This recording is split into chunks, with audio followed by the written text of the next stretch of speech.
Assalamualaikum warahmatullahi wabarakatuh. Salam sejahtera bagi kita semua. Kembali lagi dengan saya Yura. Nah, kali ini saya akan membahas soal-soal penalaran ya. Soal-soal penalaran ini baik penalaran logis dan analitis sudah keluar di tryout ketiga kita ya. Jadi saya akan membahas beberapa saja soal-soal penalaran yang muncul di tryout ketiga kita ya. Jadi sebelum membahas soal yang pertama, bagi kalian yang belum subscribe channel ini, silahkan di subscribe dulu ya, agar tidak ketinggalan pembahasan-pembahasan soal yang berkaitan dengan tes P3K. Dan juga bagi kalian yang ingin bergabung dengan grup belajar, cek linknya di deskripsi video ini ya. Kita langsung saja membahas soal yang pertama. Nah, kalau ketemu soal seperti ini, tips dari saya sama ya. Jadi caranya sama, kita bikin skala ya, seperti penggaris seperti itu ya. Jadi kita garis lurus ke samping seperti itu ya. Caranya kita membuat skalanya. Karena di sini yang dibandingkan adalah kepandaian, maka kita bikin skalanya dari kiri ke kanan, dari yang paling pandai ke yang kurang pandai seperti itu ya. Jadi kalau yang paling kiri itu adalah kita isi dengan anak yang paling pandai, menuju ke kanan adalah anak yang semakin kurang pandai seperti itu ya. Jadi kita terjemahkan dahulu satu persatu ya dari kalimat ini. Susilo adalah siswa yang paling pandai di kelasnya. Jadi Susilo itu kita taruh di yang paling kiri ya. Karena kesepakatan kita tadi bahwa anak yang paling pandai kita letakkan di posisi yang paling kiri. Menuju ke kanan adalah yang kurang pandai ya. Lalu kita masuk ke informasi yang ini. Edi kalah pandai dibanding Leonardo. Jadi bisa kita katakan bahwa Leonardo dahulu baru Edi ya. Karena Edi itu kalah pandai dibanding Leonardo. Tetapi Leonardo itu sama pandainya dengan Vicky. Jadi Vicky itu di posisi yang sama dengan Leonardo ya. Lalu Vicky itu lebih pandai daripada Natsir. Nah, informasi di sini tidak dapat diketahui pasti ya sebenarnya posisinya Natsir. Mengapa? Karena informasinya hanya Vicky itu lebih pandai daripada Natsir. Jadi Natsir itu bisa di sini, di depannya Edi, persis setelah Leonardo dan Vicky, atau sama posisinya dengan Edi, jadi sama pandainya dengan Edi, atau tidak lebih pandai daripada Edi ya, atau di belakang Edi seperti itu. Jadi kita bikin posisinya seperti ini ya, dari posisi yang pertama, kedua, ketiga, keempat, dan kelima. Jadi yang pasti itu posisi pertama itu sudah diambil oleh Susilo ya, karena Susilo itu adalah siswa yang paling pandai di kelasnya. Lalu posisi kedua itu diambil oleh Leonardo dan Vicky ya, karena Leonardo itu sama pandainya dengan Vicky, otomatis mereka berdua itu adalah di tempat yang sama ya, atau di posisi yang sama. Lalu di posisi ketiga ini bisa diambil oleh Natsir ya, bisa saja. Lalu di posisi keempat ini bisa juga diisi oleh Natsir. Namun satu hal yang pasti, posisi keempat ini pasti diambil oleh Edi ya. Jadi Natsir itu juga bisa di situ sebenarnya. Juga posisi kelima bisa diambil oleh Natsir juga, karena tidak jelas sebenarnya, yang pasti itu Vicky lebih pandai daripada Natsir. Jadi pastinya adalah Natsir itu di belakangnya Vicky ya. Kita langsung saja masuk ke opsinya.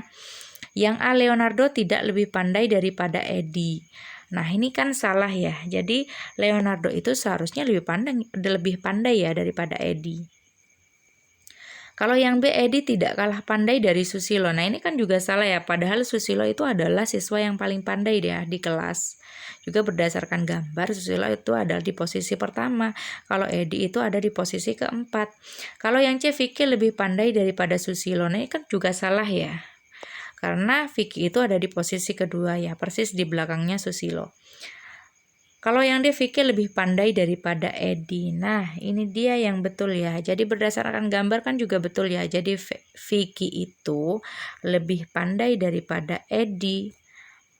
Ya. Kalau yang E, Natsir lebih pandai daripada Leonardo. Ini kan juga salah ya yang E ya. Karena Leonardo itu seharusnya lebih pandai ya daripada Natsir seperti itu. Semoga kalian sudah mengerti ya. Kita lanjut ke soal nomor 2. Semua karyawan harus hadir dalam rapat rutin, sementara office boy adalah karyawan. Nah, ini sama ya seperti saya katakan sebelumnya kepada kalian, caranya adalah memberikan penamaan. Jadi ini sama sebenarnya ya. Semua kalau ketemu sementara itu sama dengan sebagian ya. Jadi nanti kesimpulannya itu adalah sementara juga. Sama dengan sebagian ya ini ya. Nah, karyawan di sini kita kasih nama A ya. Hadir dalam rapat rutin ini kita kasih nama B. Office boy ini karena tidak di-mention di kalimat sebelumnya atau di kata sebelumnya, kita kasih nama C ya. Karyawan itu sudah kita namai A tadi ya. Jadi semua A adalah B, sementara C adalah A. Nah, kita fokus ke sini sekarang melihatnya ya. Jadi yang sama itu, kata yang sama adalah A tadi. A tadi apa? Karyawan. Nah, kata yang sama ini kita bisa coret. Menyisakan sementara B adalah C. B tadi apa? Sementara peserta yang hadir dalam rapat rutin adalah C. C tadi apa? Office boy. Jadi yang paling tepat adalah yang C di sini ya jawabannya ya. Kita lanjut soal nomor 3. Semua penyanyi adalah artis, sementara penyanyi adalah bintang film, maka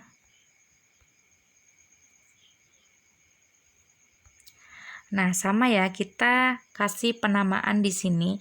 Jadi penyanyi itu kita kasih nama A ya. Lalu artis kita kasih nama B. Penyanyi karena sudah disebutkan sebelumnya kita kasih nama A juga. Bintang film ini adalah C ya, karena tidak di-mention di sebelumnya ya. Jadi semua A adalah B, sementara A adalah C. Nah, kata yang sama mana? Penyanyi ya. Penyanyi tadi apa? A ya. A-nya kita coret. Jadi menyisakan sementara B adalah C. Sementara B itu apa? Sementara artis adalah bintang film, seperti itu. Nah, karena di situ tidak ada ya, jadi bisa nggak dibalik ya? Bisa saja sebenarnya ya. Jadi sementara C adalah B, jadi sementara bintang film adalah artis, seperti itu. Jadi jawaban yang paling tepat adalah yang A. Namun di suatu website ya, saya menemukan penyelesaiannya seperti ini. Dan di situ jawabannya adalah D ya, sementara penyanyi bukan bintang film.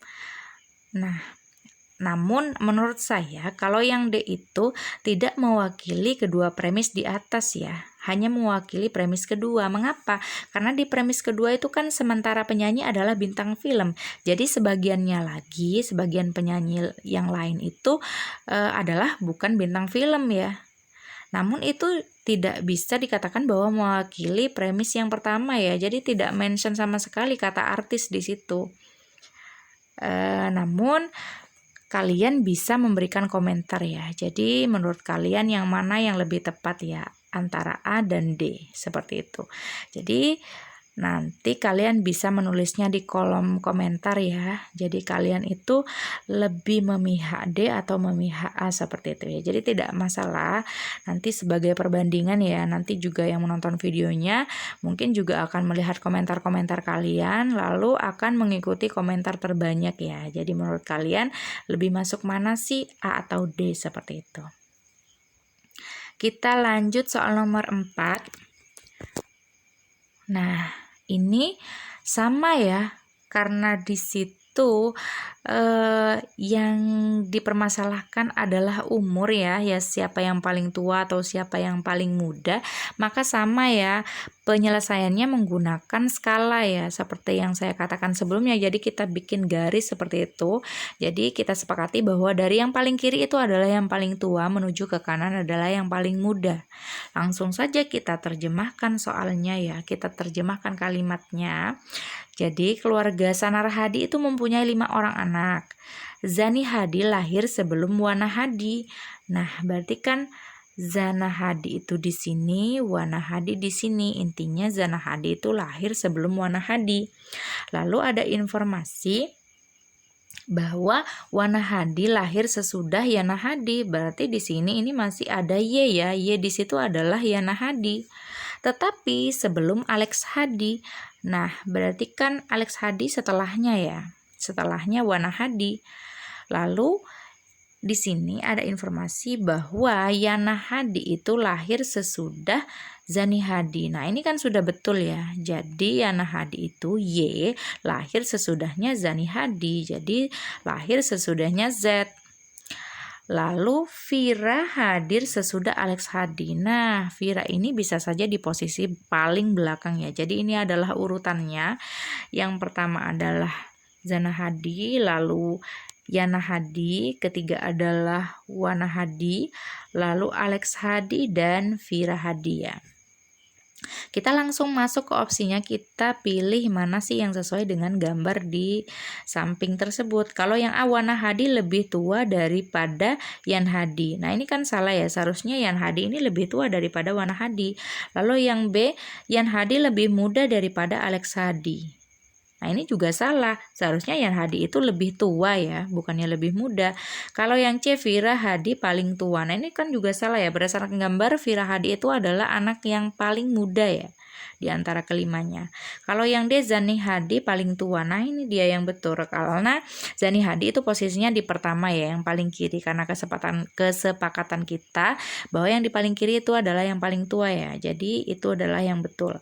Kalau yang E, Yana Hadi paling tua, ini juga salah ya. Jadi Yana Hadi itu lebih muda daripada Zani Hadi.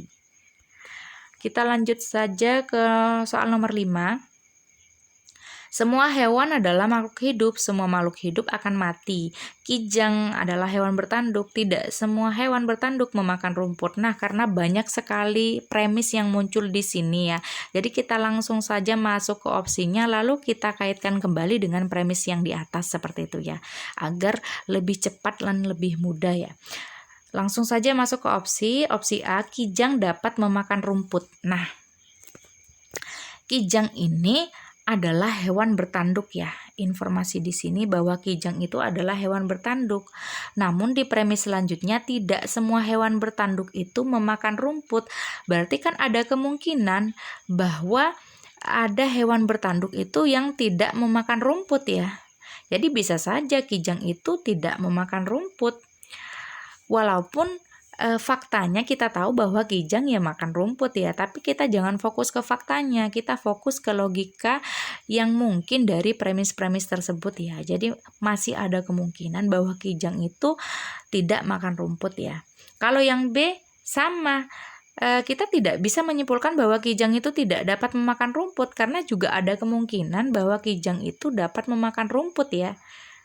Jadi ada dua kemungkinan kijang itu makan rumput dan kemungkinan kijang itu tidak makan rumput, seperti itu. Jadi masih mungkin, seharusnya kalau ingin betul ya kita harus menambahkan kata mungkin di situ ya, karena itu tidak ada kata mungkin, jadi lebih ke pasti seperti itu ya. Jadi tidak bisa dipastikan seperti itu, itulah mengapa opsi A dan B itu salah. Kalau yang C, semua hewan tidak akan mati. Nah, berdasarkan informasi di premis kedua di sini, semua makhluk hidup akan mati. Nah, sedangkan hewan itu adalah bagian dari makhluk hidup ya. Salah satu contoh makhluk hidup. Jadi ini salah ya, seharusnya semua hewan itu akan mati kalau berdasarkan premis-premis di atas. Maka jawaban yang paling betul adalah yang D ya. Kalau yang E, tidak semua hewan bertanduk akan mati. Nah, kalau berdasarkan premis di atas, baik hewan yang bertanduk dan tidak bertanduk, pokoknya yang termasuk makhluk hidup itu akan mati ya, termasuk hewan. Jadi yang paling betul itu adalah opsi D. Soal nomor 6, semua bayi minum ASI, sebagian bayi diberi makanan tambahan. Nah, cara penyelesaiannya bagaimana? Sama ya, kita kasih penamaan ya biar lebih mudah. Jadi ada kata bayi di sini kita kasih nama A ya. ASI di sini kita kasih nama B. Lalu ada bayi lagi, tadi kita kasih nama A kan ya. Lalu makanan tambahan kita kasih nama C karena tidak di-mention ya di kata sebelumnya ya. Nah, khusus di soal seperti ini kita tidak bisa mencoret A di sini ya.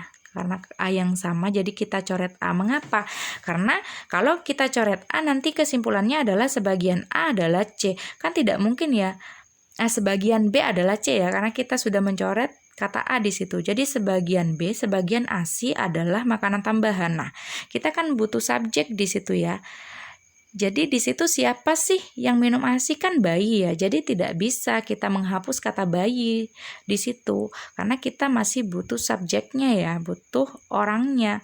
Jadi bayi itu tetap di mention di situ, disebutkan di situ. Jadi sebagian A adalah B dan C. Jadi sebagian bayi. Mengapa sebagian? Karena semua bertemu sebagian di situ. Jadi kesimpulannya adalah sebagian. Jadi sebagian bayi adalah B dan C adalah minum ASI. Jadi sebagian bayi minum ASI dan juga makanan tambahan dan diberi makanan tambahan ya. Jadi yang paling betul itu adalah yang B jawabannya. Kita lanjut soal nomor 7. Semua anggota paguyuban harus hadir dalam pertemuan rutin, sementara Purnakarya adalah anggota paguyuban. Nah, ini sama ya caranya, kita kasih penamaan lagi. Jadi, anggota paguyuban kita kasih nama A, hadir dalam pertemuan rutin kita kasih nama B, lalu Purnakarya tidak dimention di kata sebelumnya, jadi kita kasih nama C. Anggota paguyuban kita tadi kasih nama A ya. Jadi kita fokus ke yang kuning di sini ya. Jadi semua A adalah B, sementara C adalah A. Yang sama adalah kata A ya. A tadi apa? Anggota paguyuban. Jadi menyisakan sementara B adalah C. B apa? Sementara yang hadir dalam pertemuan rutin adalah C, adalah Purnakarya. Nah, jawaban yang paling tepat adalah yang C ya. Kalau berdasarkan proses penarikan kesimpulan yang dicetak kuning di situ. Kita lanjut soal selanjutnya. Semua murid SD 1 pandai, sebagian besar murid SD 1 berasal dari orang kaya. Nah, proses penarikan kesimpulannya seperti apa? Nah, ini sama kasusnya ya dengan yang bayi tadi.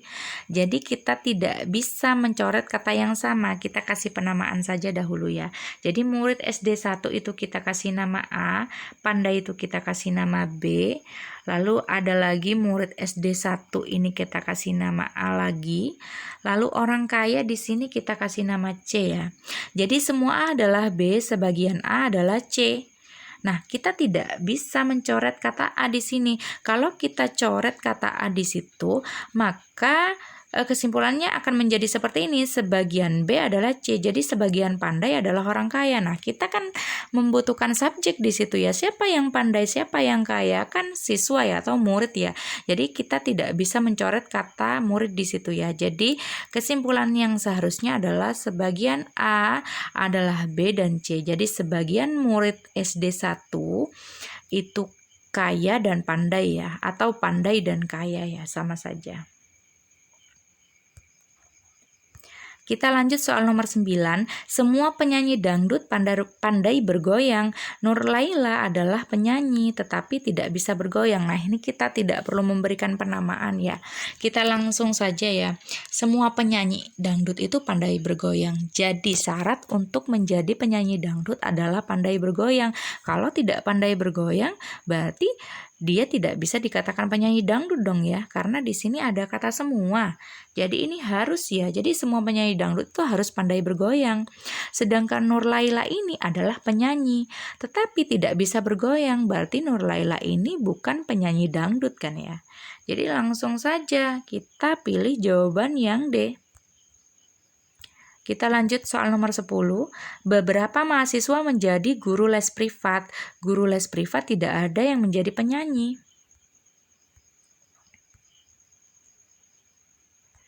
Nah, ini sama ya, kita kasih penamaan seperti itu. Jadi mahasiswa ini kita kasih nama A, lalu les privat, guru les privat ini kita kasih nama B, lalu guru les privat lagi di sini disebutkan lagi kita kasih nama yang sama. Lalu penyanyi kita kasih nama C. Nah, jangan lupa kalau tidak ada di sini, jangan kita lupakan ya. Jadi tetap kita taruh nanti di rumus ya. Jadi kita kasih simbol seperti ini ya. Jadi beberapa A adalah B, lalu B adalah tidak C ya. Jadi kesimpulannya kita coret yang sama ya, kata yang sama itu BB itu apa sih? Guru les privat. Jadi menyisakan beberapa A adalah tidak C, beberapa A beberapa mahasiswa. Tidak C berarti bukan penyanyi ya. Jadi beberapa mahasiswa bukanlah penyanyi. Kita lanjut ke soal nomor 11. Semua jenis ikan bernafas dengan insang. Ikan paus bernafas dengan paru-paru. Nah, kita juga tidak usah memberikan penamaan di sini karena sederhana sekali ya. Jadi kita langsung mikir saja dengan logikanya ya. Jadi semua jenis ikan itu bernafas dengan insang.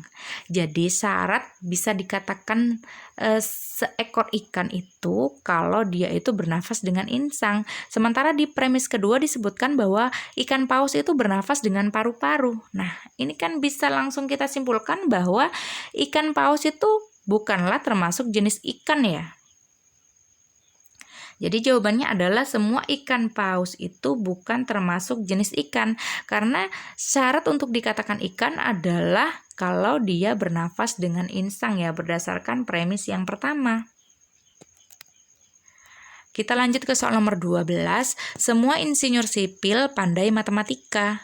Andi bukanlah insinyur sipil. Nah, kalian jangan salah ya dalam menjawab ya.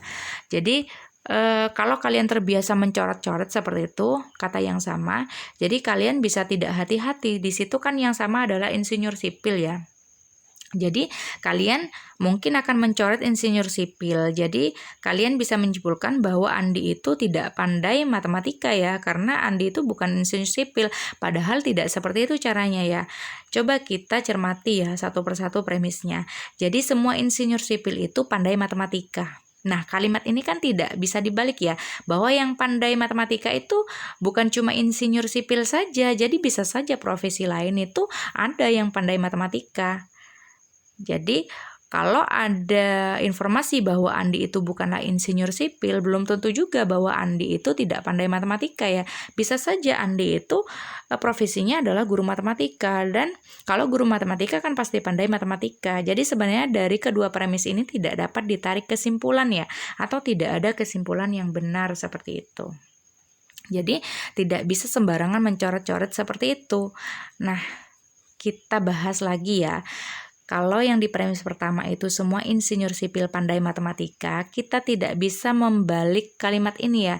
Jadi yang pandai matematika itu tidak hanya insinyur sipil saja ya, profesi lain juga bisa. Jadi kalau disebutkan bahwa Andi itu bukanlah insinyur sipil, tidak bisa disimpulkan juga bahwa Andi itu tidak pandai ya dalam matematika. Jadi jawabannya adalah tidak ada kesimpulan yang benar.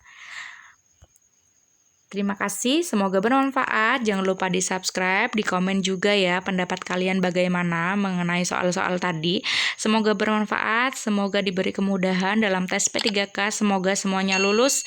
Semua subscriber Miss Yura di sini semoga lulus ya. Terima kasih sudah menonton. Wassalamualaikum warahmatullahi wabarakatuh.